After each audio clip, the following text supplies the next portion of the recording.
Hi everyone, Tabitha here and welcome back to my YouTube channel.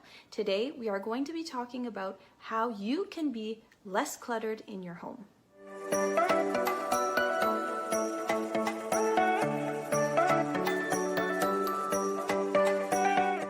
So I get it.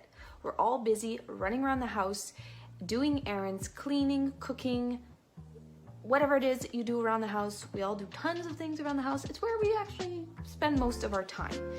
And it is so easy for our homes to get cluttered. I mean, you can clean it and literally a few hours later, it's a mess again. And you must wonder, I have wondered, what can I do to maintain this so it's not always a chaotic mess?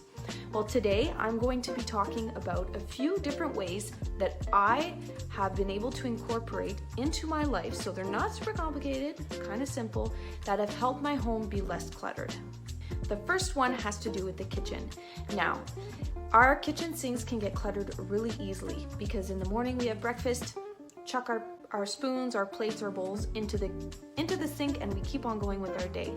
However, if you took just 5 minutes of your time to wash those and let them dry in the drying rack, you would thank yourself later. And if you do that after every single time that you use a utensil, you're going to have a lot less work at the end of the day. Actually, you probably will have only 5 minutes or 6 or maybe 11 minutes of washing dishes to do at the end of the day versus maybe 20 minutes of it. So that's an easy tip that kind of you can incorporate just as you go through your day.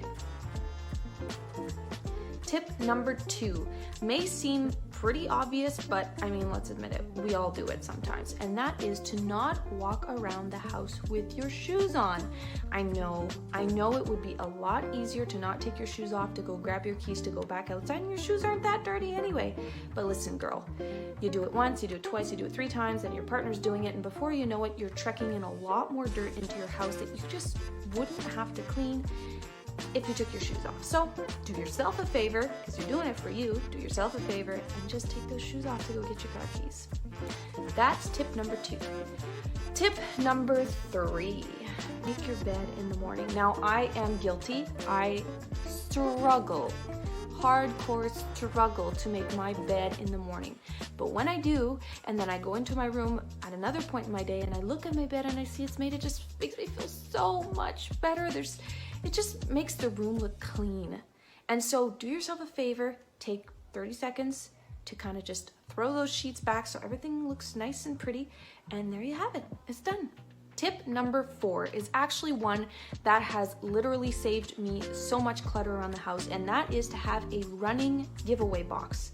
So get a box, put it in your cupboard, and whenever you're going around the house, just living your life, and you see that there's something that you really don't want or you really don't need and you have to give away, just put it in that box. That way, it's out of sight, but next time you go to the thrift store or to the thrift, how do you say that?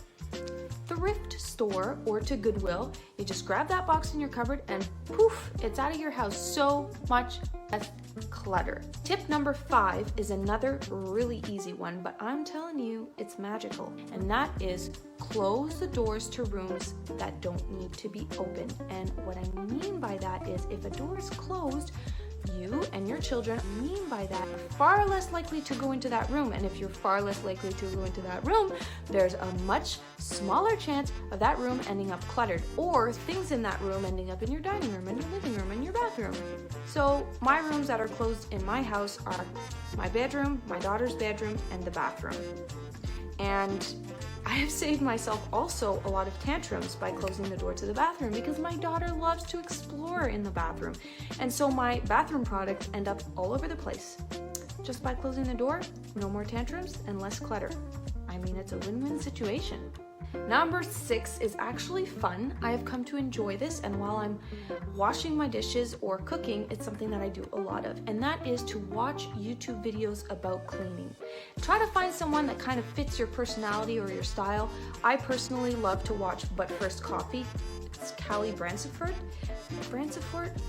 I'm sorry, Callie, I'm messing up your name, I know it. But I just love to watch her because she's so real about cleaning, and she doesn't have like this huge ideal standard to meet. She literally just says, like, your goal is just to be a little bit cleaner than you were, and that's it. And she actually shows clips from her home, so she's not like, my house is clean and yours is messy. She's like, no, look, my house gets messy too. So absolutely love watching her. The name of her channel is But First Coffee. And yeah, I totally encourage you. Actually, I'll leave a link in the description below to her YouTube channel. You can go check it out. She has some really cool cleaning hacks. And yeah, I love listening to her. So there you have it. Those are my 6 tips to declutter your home. If you like my content, then please feel free to click the subscribe button, as you will be hearing more from me. And I'll see you in next week's video.